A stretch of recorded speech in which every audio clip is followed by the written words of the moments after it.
So, welcome to the first official episode of Shut Up and Look Up. I'm super excited to share today a little bit more about how this brand or movement, I should say, came to be. I think it will inspire you as I give you a little insight into my personal Jesus testimony. I now am all in for Jesus, but the truth is, I spent the first half of my life, actually a little bit longer than that, not talking to Jesus at all, not having him a part of my life at all.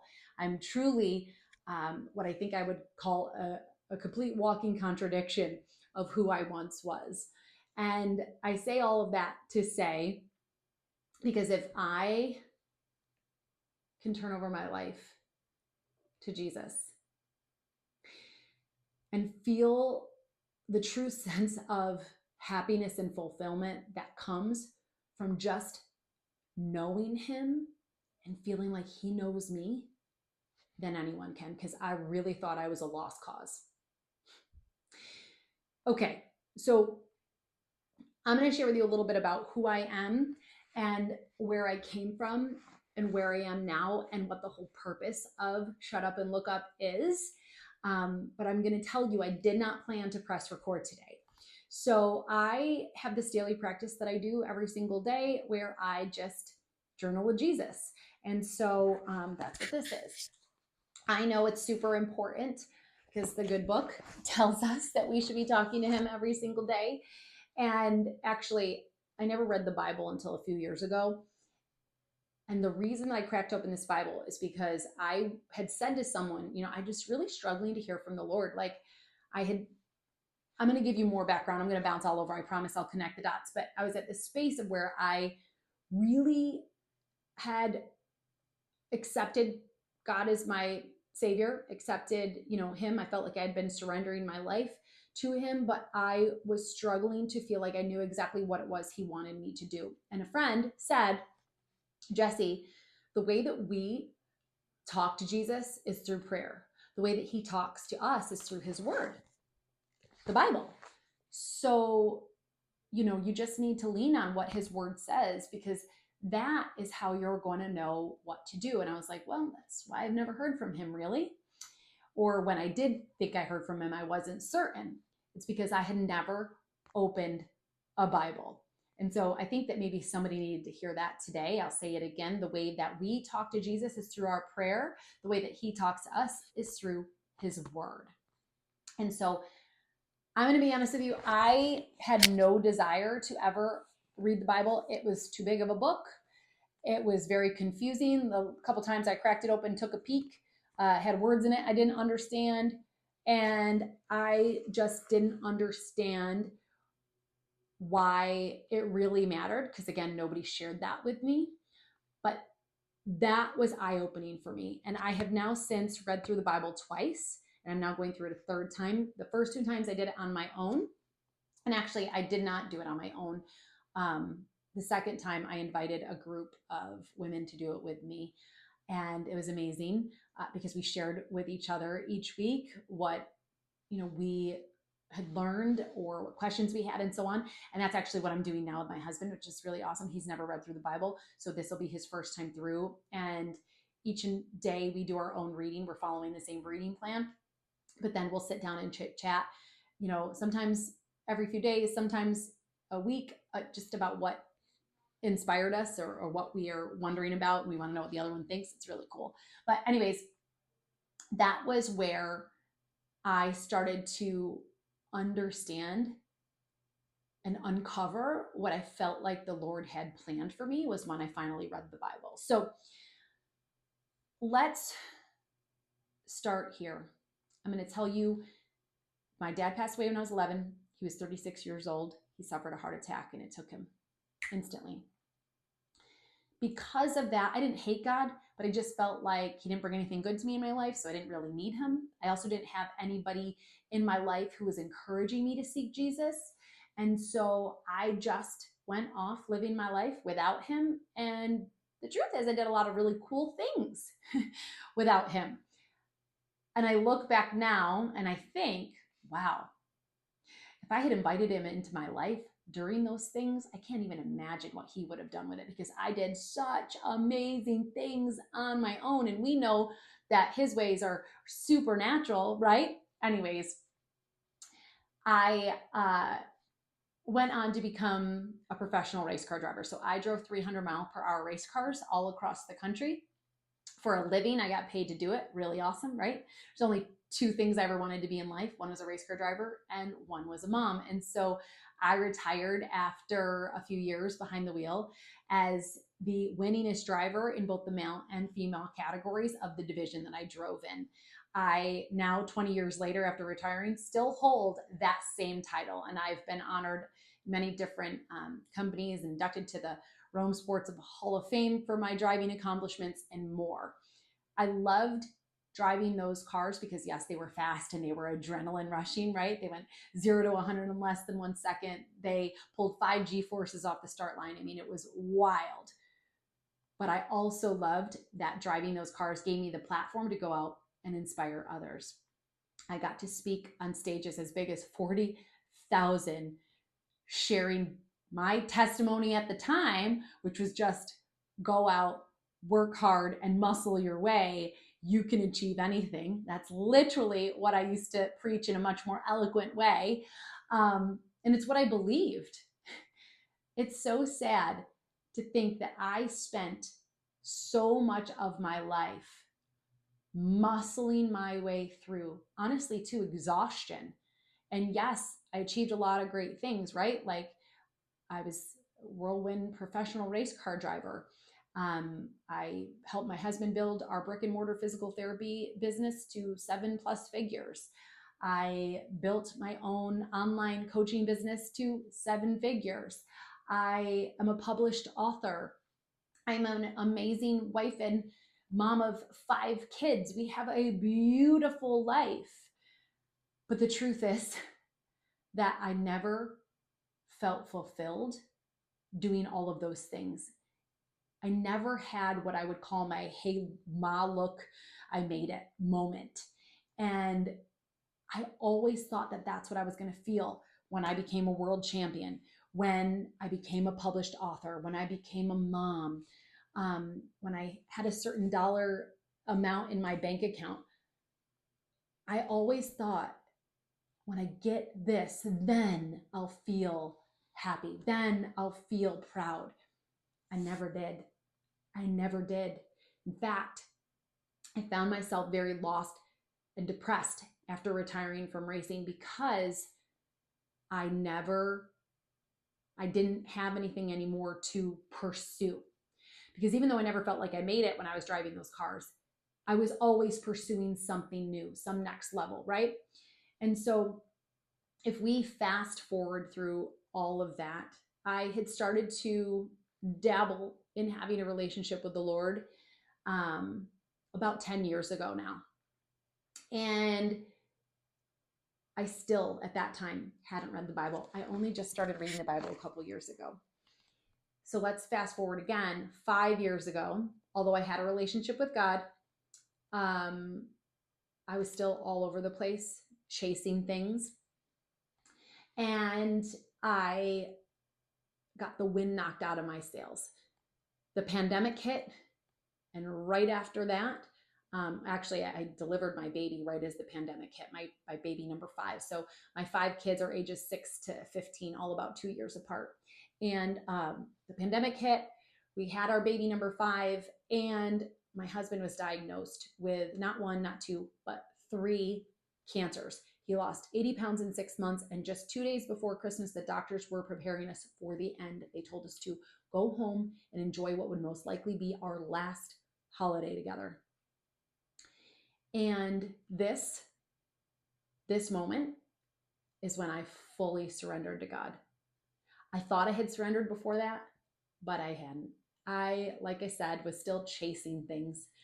I was looking for answers everywhere else but from Him, and feeling very unfulfilled, but just thinking that maybe I wasn't chosen. I mean, I literally was telling myself at that time, well, maybe that's because I wasn't chosen by God. I'm not set apart. I mean, I'm just lies of the enemy were taking over my brain, and I was letting him.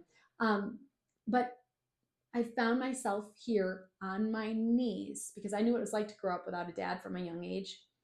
And I didn't want that for my kids. And I didn't want that for myself either, right? But I was so scared of my kids being as messed up as me because if they lost their father, I was certain that that's what was going to happen to them. And so, very selfishly, I was on my knees begging God to save my husband. But in those prayers, I also said to him, I will truly surrender my life to you. I will never do another thing without consulting you first. And if you say do it, even if I don't understand it, I will do it over and over and over. I mean, I just like I'm talking to you very just candidly and chitter chattery. That's how I talk to God, and that's what I was doing. And he led me to a lot of, I read over the course of a week a ton of different books. I actually didn't read as much as I listened to audiobooks at 2 and 3 times speed because I was just trying to get as much education in me as I could on how to help my husband heal his cancer holistically, because over the next couple of weeks after he was finally diagnosed after Christmas and they started treatment, chemotherapy and immunotherapy, but it was killing him. He was getting worse every single week.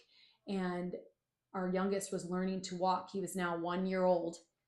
And our youngest was learning to walk by his bedside, and he couldn't even put a smile on his face, which, I told you I only ever wanted to be a race car driver and a mom. Like, being a mom has been the biggest blessing of my life. And I don't just say that, I mean it with every fiber of my being. I know that God created me to be a mother, and he created me to be a mother of his disciples, his kids that are going to go out and do way bigger things than I've done in the world.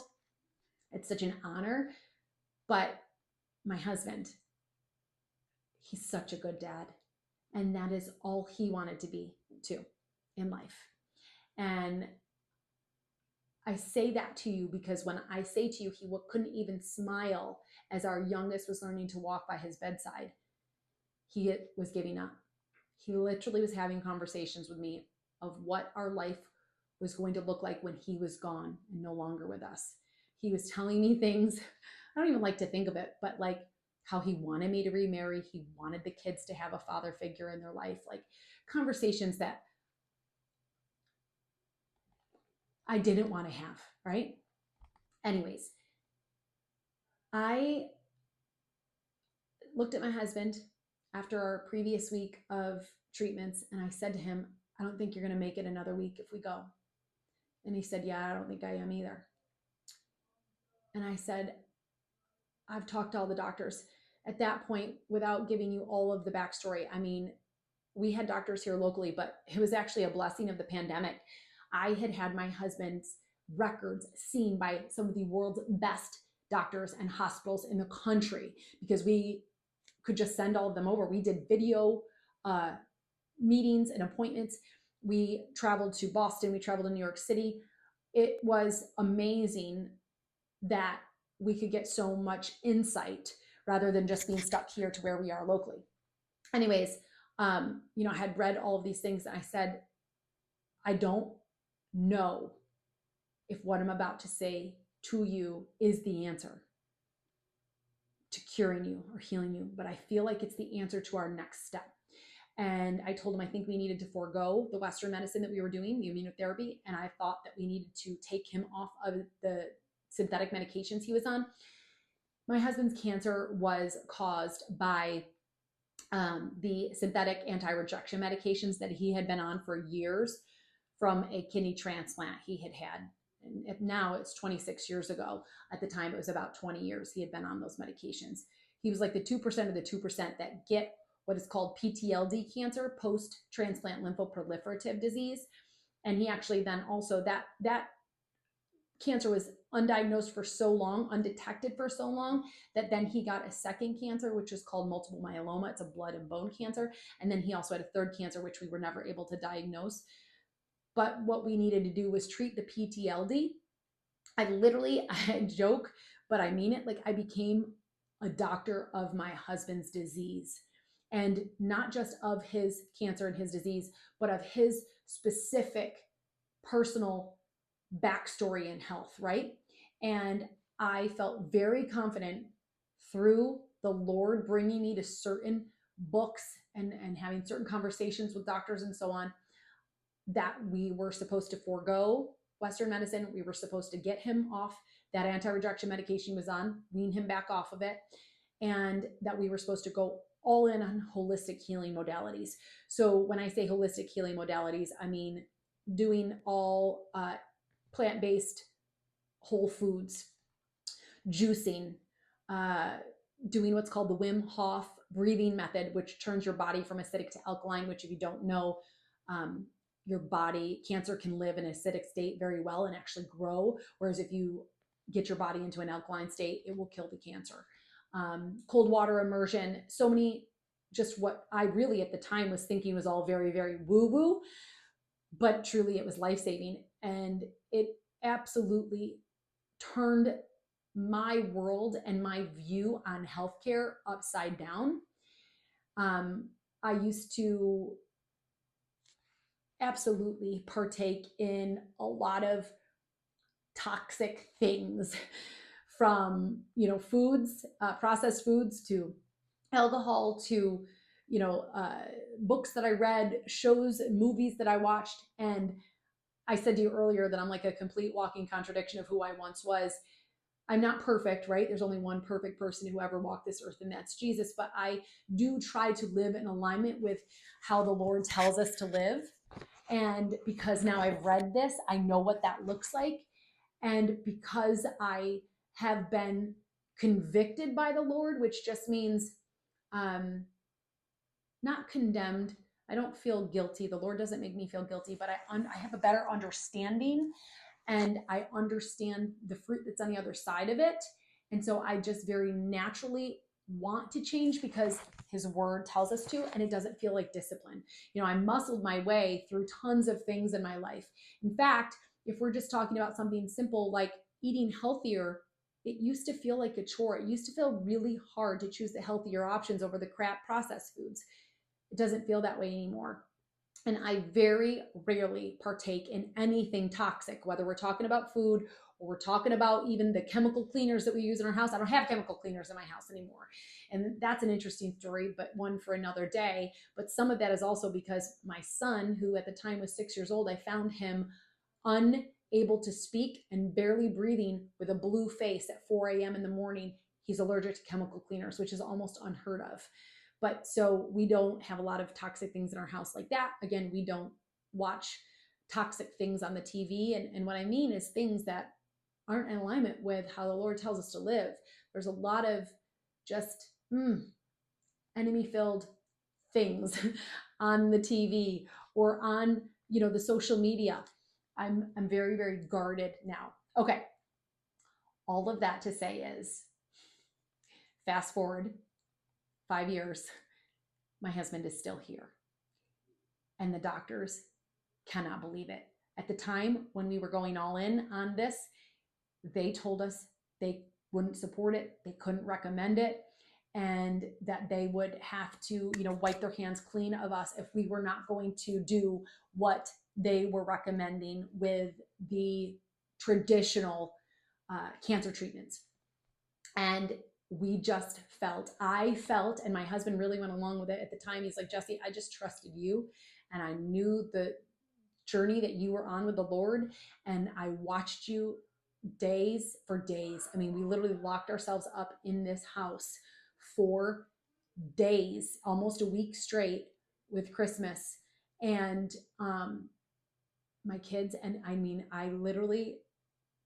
it was about the kids, taking care of the kids, taking care of my husband. And I had an earbud in my ear the whole freaking time. And I was writing down notes. I was on the phone calling doctors. I was this, I was that. It was nuts. And he was like, I'd never seen you like that. And I just knew, it's going to make me emotional. He's like, I knew that you trusted and believed. And he's like, so I just borrowed your belief in this. And I went all in on it. And the doctors say he shouldn't be here. And I believe that too. I believe the only reason he is still here is because we trusted the Lord. We shut up. We got out of our head and into our hearts. We shut up, which doesn't even make sense. We shut up. And we looked up and we let him lead us. We let go of control and we let him have his way with our life. And the shut up and look up words came actually not to me at that time. It came a few years later. So after my husband's life and health started to turn around and he started to get better, I meant what I said. I made the Lord a promise and I meant it, and I did not go back on it. I went all in, and that's when I decided I needed to really read the Bible to understand more. And I started a daily practice of journaling with him, and I'm actually going to read to you today's journal entry in a minute. I think it will be helpful for this conversation. But after going all in and surrendering to him, I was on a prayer walk. So I have a daily practice where I prayer journal with him, but I also very often will go out on prayer walks. I just put some earbuds in, some instrumental worship music, and I just go out and I just lay my heart out to him. I lay it all at his feet, and I just tell him, I love you. I mean, I just follow the acronym PRAY. If you've never heard of it, when I pray, I do P is I start with all the praises in worshiping him. R is for repent. I start sharing all the things that I repent over. A is for ask. I ask him all the things that I need guidance, support on, that I'd like to see happen. Whatever, excuse me. I'm always asking, by the way, in alignment with his word and in alignment with his will for me, which as you grow on your spiritual journey, if you're not there yet, if you are, you'll get this very well. It's amazing how you change so much that you let go of all of a lot easier. I mean, at times I have things on this earth that I would still like, right? But you just let go and you tell the Lord to fill your heart with his desires and his plan for you. Like I literally will say, Lord, search my heart. If it is not of you, rip it out right now and fill my heart with your will and your way for me. And then Y is yield. And I just literally yield to him. Like whatever, your will be done on earth as it is in heaven. This is just reciting some of the Lord's Prayer there.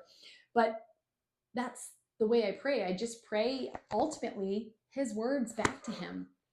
And I was out on this prayer walk and I was just like, I was at another tough, what felt like road in my life. And I was like, Lord, I've given you my yes, Lord. I'm going to be obedient. I need you to tell me what to do. And at the time I had this phrase, shut up and drive, that I used to lean on a lot. And that was from my old race car driving days, because that car had the power to get me to the finish line safely and as the winner, but it also had the power to get me killed, if we're being honest, right? That car, like I said, pulled off the start line, 0 to 100 in less than a second, and 5 G-forces off the start line. Like it went 300 plus miles an hour. So it had the power to kill me. And although luckily I'm still here, I did have a lot of close calls, but I had friends that I competed against who have actually lost their life to those cars. And so I had a healthy understanding of it. And so I would say to myself, in fact, there was this one particular time where the shut up and drive phrase came to me. And it was because my husband at the time and I were just dating, and we had gotten to a point where we thought we were going to just take a break. We weren't really sure what was going on. And I was all up in my head. And my boss came over to me and he's like, Jessie, you cannot be thinking about him right now. This car has the power to kill you. You know that. You need to be all in, focused on driving. Right after that, you got to go speak. I had to go speak at a big event in front of 25,000 people. So I was like, I know. Shut up and drive, Jessie. Just shut up and drive. Just shut up and drive. And I really took that slogan or that saying along with me for the next 20 years of my life. Shut up and drive. Every big thing that I was chasing after, I would just tell myself the way I got the courage or the strength to do it was shut up and drive. Just if I had to make a phone call that I was nervous about, shut up and drive. If I needed to go have a tough conversation with my husband, just shut up and drive. If I wanted to go work out, but I wasn't feeling like working out, Jessie, just shut up and drive. And I'd go work out. That's just how I did hard things in my life. And so here I am, pouring my heart out to the Lord, asking him for guidance. And I'm like, you know what, Jessie, just shut up and drive. You are strong. You know, the Lord, and I was literally saying, like, the Lord made you strong. You can do this. You can get through this. You're strong enough to do this. Just shut up and drive. Go fix it. Go fix it. Go fix it. And I felt in that moment, it was like a lightning bolt. I didn't hear the Lord audibly. I've never heard him audibly, but I heard him. You know what I mean, right? When I say I heard him say to me, Jessie, no, we aren't doing it that way anymore. We aren't shutting up and driving. We are shutting up and we are looking up and we are waiting on me. You are going to wait on me to tell you what to do, and then you're going to go do it. And I was like, shut up and look up. Oh my gosh, this makes so much sense. Even though I've thought I've surrendered to him, I still am over here trying to drive the dang car. Right? Jesus, take the wheel. That's what I needed to do. And so this was a new level of surrender for me, of what it really looked like to let go and let God have his way with my life. And not long after that prayer walk where he said to me, shut up and look up, he started to drip new thoughts, new ideas, new things that he wanted me to do, new things that he wanted me to not do anymore. And one of them was he wanted me to walk away from my online coaching business. And I was like, that's crazy. No, that fills my cup up. I love what I do. Yes, it's hard. Yes, it's good days and it's bad days, but there's a lot of people depending on me. There's also income coming from that. I'm not doing it. I'm not doing it, Lord. And as I was saying this to him, I'm like, oh, I know I told you I would do whatever you say, but I dragged my feet. So instead of saying I won't do it, I was like, okay, let me get things in order though. Let me get things in order. And I would pray to him. Like I literally was like I was Jesus, which this is such a silly analogy, but you know how like Jesus was pleading and praying to his Father in the Garden of Gethsemane before he was put on the cross. Like, if there's another way, Lord, please let me have the other way. That's what I was doing. I was praying to God, please, if there's another way, don't make me close this. Like, my identity is wrapped up in this. And as soon as I was saying that, I was like, oh, my business is an idol. Money is an idol. Achievement, titles, I should say. It's all an idol. Oh my gosh, that's why I have to lay this down. And I was very convicted. And I laid it down right away. So I dragged my feet at first. And then when I got it, when I understood, I laid it down immediately.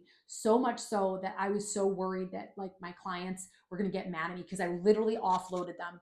I was like, of course, I'm always here. You let me know, but like, here's how this is going to go. I offloaded them to other people. I had an assistant who worked for me. So not only did I coach all of these people and I gave them all these educational tools and things. I mean, I had courses. I had so many different things. I also had a software company that we white labeled and helped my clients personalize to their own.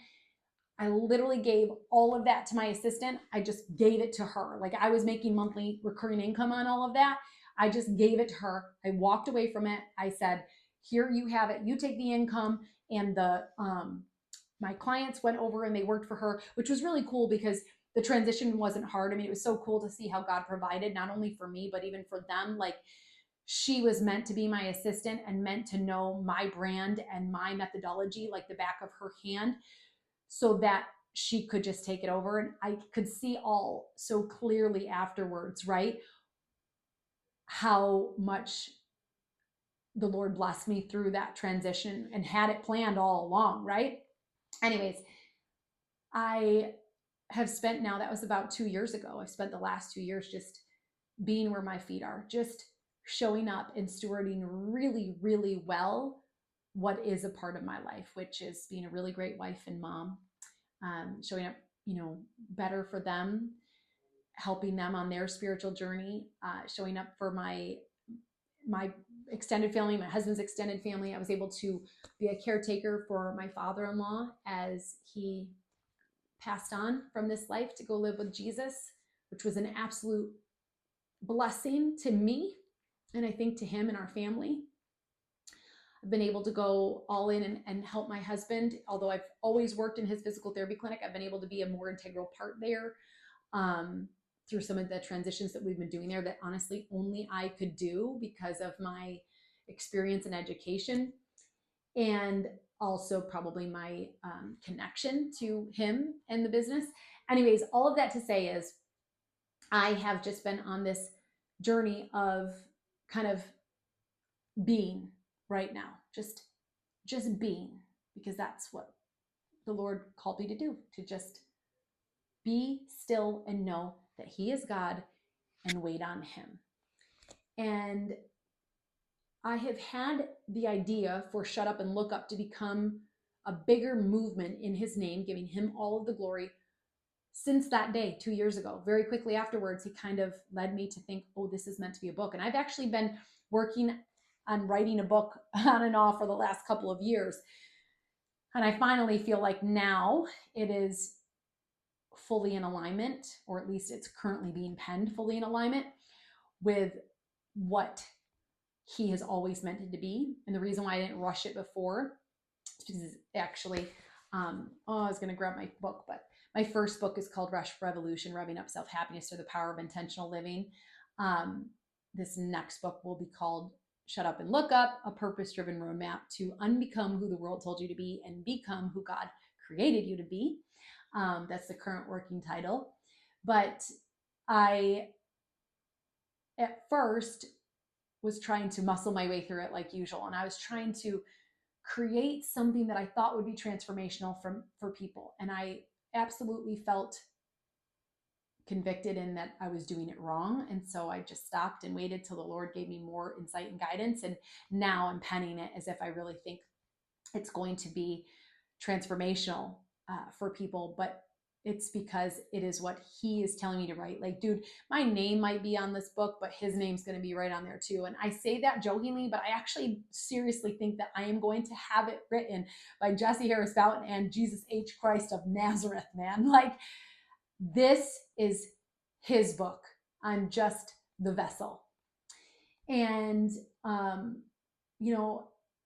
he's given me ideas that there should be a merch line, apparel. He's given me ideas that, my joy journaling practice, that this joy journal should be in existence for people to buy and use. And a podcast should be, which is why we're here today. He's given me the ideas for all of these things, but I've kind of been dragging my feet on them. Not because I'm scared, but because I just feel a little overwhelmed. It's a lot, and I'm not sure what to start on, and I'm not sure, I don't have 100% clarity on what to do and how to do it. And so I've just kind of been in this space of feeling a bit stuck for a while. And I've been praying to him, like, Lord, tell me what it is you want me to do with the SULU movement, right? When Shut Up and Look Up, when I did the SULU for, the acronym, I was like, oh, I love that, SULU. I love SULU because I think it's so much better than, do you remember YOLO, you only live once? Which really just encourages people to go out and do these wild, crazy things because you only live once. Like, go do it. And a lot of times, although, yeah, they might be fun, adventurous things that people are scared to do, like, go dive out of a plane, or, walk up to the girl or the guy and ask them out.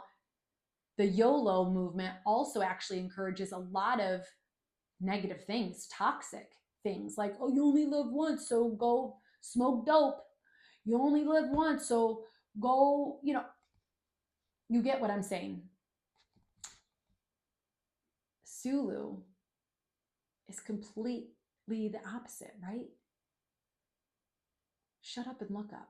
Not you only live once. SULU, you need to shut up and look up and trust God to guide you to what's right. And if he says, hey, go jump out of that plane and experience what it's like, cool, then go do it. He might say you can, right?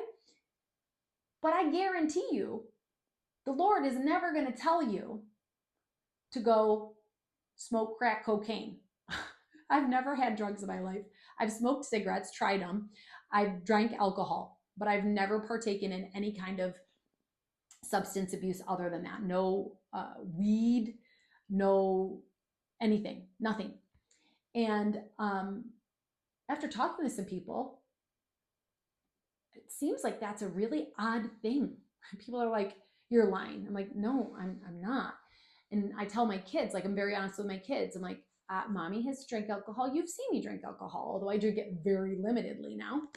And I say, mommy tried cigarettes. It wasn't for her. But mommy never, ever did any kind of drug.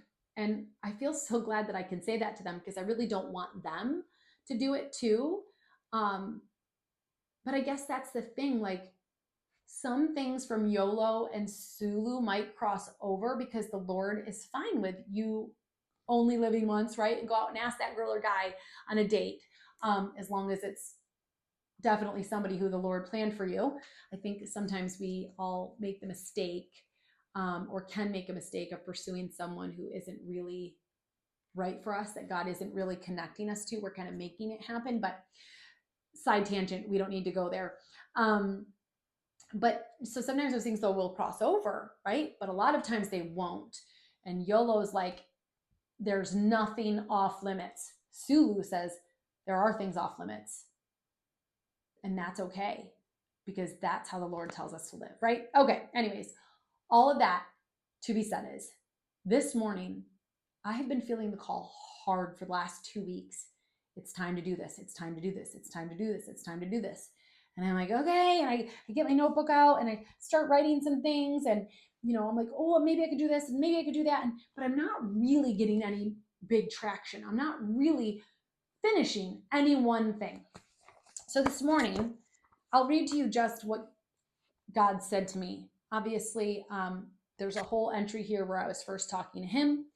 And afterwards, then I asked him, to speak to me. I do this every day. And today he said, and I think this will resonate with you and make sense. He said, Jessie girl, I love you. I hear you. Trust me, daughter. I got you. Because remember, I was saying to him, guide me. And I was praying about all the things, but one of them was specifically, guide me on what you want me to do with this shut up and look up movement. So he says, I got you. I've got everything that is weighing on you. I want to speak into you, but you've got to make moves. Just start. Be humble and honest. Wear your heart on your sleeve. People need to see your raw obedience. They need to see that you don't have it all figured out, even though you wish you did, but that you do it anyway. Committing yourself to me and just following me blindly. That alone will be such a gift to others. This confusion or lack of clarity won't go away until you move. So move. Trust me. I know it doesn't make sense, but that's the beauty in this journey. It's a gift I'm waiting to bless you with. So lean on me, Jessie, and then move. Keep your eyes on me. I have good plans for you, bigger and better than your earthly mind can even imagine. Let me trust you with little, because then I'll know that I can trust you with more. Trust me, Jessie. Stop waiting and stop wondering. Step into my will for you. It's time. This SULU movement, I'll give it to someone else if you wait much longer. You've given me your yes. Now it's time to obey. Through obedience comes clarity and blessing. I love you, Jessie, and I'm proud of you. But we can't stay here forever. This time is over, and a new, fresh thing awaits you. I will make a way in the wilderness. Have faith and walk with me. I love you, Jesus. And so I'm saying that to you because I literally got off and I said, that's it, it's done. I'm going to make a YouTube channel. I'm going to make the graphics. I'm going to go record my Jesus testimony, and I am going to upload it. Even though I don't exactly know what I'm going to say, I'm going to let the Lord lead me. And so I prayed to him just before we pressed record, and I grabbed a couple things here that I thought maybe I might need and to reference, and I clicked record. And so I'm so excited. I'm not nervous at all. I am so excited because I know who the Lord is, and I know that He has good and mighty plans for me and for you. In fact, I pulled up a couple of Bible verses that have been really integral to me on my faith journey always. But even more specifically, like in these last couple of weeks and in these last couple of days. So I will tell you, Jeremiah 29:11 is, for I know the plans I have for you, says the Lord, they're plans for good and not for disaster, to give you future and a hope. That Bible verse came to me 3 times when I was on my knees for days researching all the things to save my husband. And I just knew, even though I was terrified, I knew that He was going to save my husband, and I knew that He was going to do big, big things in our life. Or I should say that we were also going to do big, big things in His name afterwards. I knew that that was going to be a huge transformational and transformative time in our life. And since then, in fact, me and my husband has not had much of a relationship with God his entire life. And he had no desire to get to know God, especially with all of the health things that he's gone through and other things he's experienced in his life. But he said to me a while back, he's like, Jessie, you are in a freight train. And he's not wrong. I was literally like, I'm on the Jesus freight train. And I was at a point where I was like, I'm going with or without you. So make up your mind and either get on or walk. And obviously he got on, which is amazing. But that has been a life verse for me. Another one, which actually is like the verse that I paraphrase for shut up and look up. But I always say, let go and let God have His way with your life.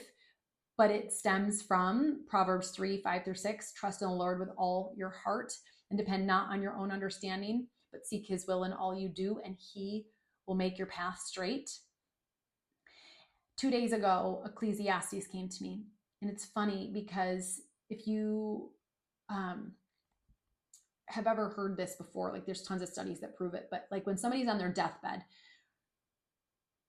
at the end of their life, they're not looking for their computer or their fancy expensive clothes or the car that they drove or the money in the bank, right? Or their certificates with all their achievements. They're looking for the people that they had close relationships with in their life. That's it. They just want their final moments to be spent with the ones that they love. And that was a realization I had a while back of like, all of those things that I was pursuing so hard and achieved and felt unfulfilled with, they were all meaningless. They're all things that I can't take with me into eternity, right? And so the last couple of days, I've been saying like, Lord, I know you want me to lean all in on this SULU. I know this is about you. And Lord, like expand my impact, expand my territory, the prayer of Jabez, and keep me from harm and keep me from doing harm. And again, I'm paraphrasing this. This is how I say it. Do it in a supernatural way that can only point to you, giving you all the glory. And, the last couple of days, for whatever reason, I actually was reading Ecclesiastes based on my Bible plan yesterday and today, the whole book of Ecclesiastes. And Ecclesiastes 1:14 says, I've seen all the things that are done under the sun and have found them all to be futile, a pursuit of the wind, ultimately meaning meaningless. In fact, I think they use the word hevel, which means meaningless in the Bible. And then if we fast forward to Ecclesiastes 12:13, it says, when all has been heard, the conclusion of the matter is this: fear God and keep His commandments, because this is the whole duty of man. I'm a God-fearing woman, but that doesn't mean I am fearful of God, right? It means that I am in awe of who God is and how He works. And I trust Him. And so I'm going to always make choices that align with Him and His word and His will and His way, even if it goes against what my earthly self would like, right? Because that's what leads to eternity. Jesus is what? The way, the truth, and the life. That's John 14:6. I don't have that one pulled up, but I'm pretty sure I just said that right. When you start living like this, which just takes time. I mean, this was not overnight for me, right? I'm telling you really ultimately here, like a 10-year journey from start to finish, which I'm not even close to being finished. I have so much more spiritual growth to go, but I'm just recognizing that we all want to be living in our will, right? The glory, because he only has good things planned for us. So if we trust that to be true, then we know that there are blessings way bigger than we can imagine for us in our life. And some of that isn't necessarily meaning, oh, you're gonna have all these physical, wonderful things, or tons of money, or have big success and goals, right? Blessings, like abundant blessings, means that you even will see that where you're at, even if it's down here and not up here, you will see and feel so abundantly blessed.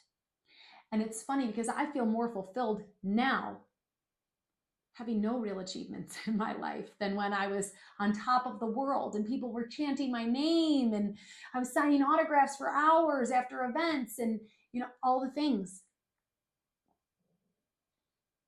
It's just a different way of viewing life, and it really is priceless. Anyways, I say all of that to say that the Lord led me here today, recording this podcast for you to listen to. And I hope and pray and believe that it's going to bless you in some way, or it's going to open your eyes to something new that you didn't know, or that you're excited to explore and learn. And I have no plans for this movement other than to glorify God through it. I believe he's leading us to something so big that I can't, like I said, even start to understand the gravity of what we're going to do. But I do believe we're going to do some pretty big philanthropic things together with this Shut Up and Look Up movement. And I'm excited about that. We get to do that in his name and giving him all the glory. But it's just the beginning. And when he said to me in my dream prayer journal that he was going to give SULU away to someone else if I didn't make a move on it, that is where I was like, oh, and living in the fear of God, right? But not necessarily the fear of not getting to do it. Like, oh, somebody else is going to get all the glory. No, I don't want anybody else to get it, because I know that I am very much getting closer and closer to who God actually created me to be. And that is someone who truly lives God's way. And that is someone who wants to leave a legacy that when you think of me, when I'm gone and somebody says my name, they don't think of all the things that I did. They think of Jesus. That woman lived for God. That woman did so many godly things here on earth. I want to know that when I am standing at the pearly gates, right, that I'm going to hear, "Job well done, good and faithful servant." And the only way that happens is if I obey him. I gave him my yes a long time ago. And so that means when he says move, even if I don't understand it, even if it doesn't make sense, I move. I obey. And so here we are at the start of something new that I feel so honored that he chose me for. And I feel honored that you're here today listening. Thank you. And I will see you on the next episode. But until then, remember, I love you, but Jesus loves you so much more.